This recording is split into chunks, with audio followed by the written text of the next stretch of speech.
केथुआ के हाई कोठरिया अदित मल। केथुआ लागली साल, केथुआ लागले साल।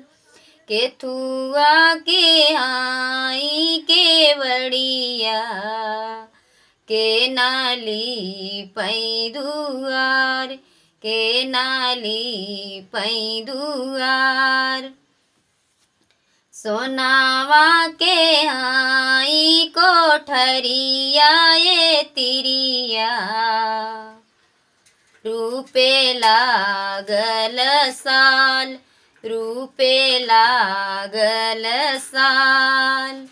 सोनावा के लगली केवड़िया, छठी मैली पैदुआर, छठी मैली पैदुआर। सोनावा के लगली केवड़िया, छठी मैली पैदुआर, छठी मैली पैदुआर। कवन तिरिया वाली पहली दुगरिया, करैया रज तोहार, करैया रज तोहार। बजनी तिरिया होली पे छठ घटिया, करैया रज तोहार, करैया रज तोहार। सबकी दैया सूरज देव, उगला तू चटकार, उगेला हो चटकार।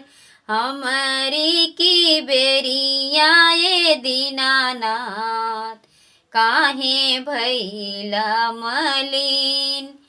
हमारी की बेरिया ये दीनानाथ, काहे भैला मलिन, काहे भैला मलिन।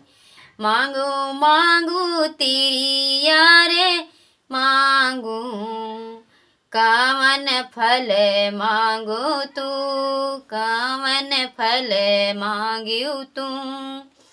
जवन ही फल तू ही मंगबू, तिरिया उहै हम देव, तिरिया हम उहै देव। बना रहे सुनहूँ सूरज देव, मोरे मांगी के सिंगार, मोरे मांगी के सिंगार। बना रहे दूधवा से पुतवा, खुशी कुशल परिवार, खुशी कुशल परिवार। दीहू आदित्यनाथ हमर, लाल मांगी अचरा पसार, भरऊ गोदिया हमार।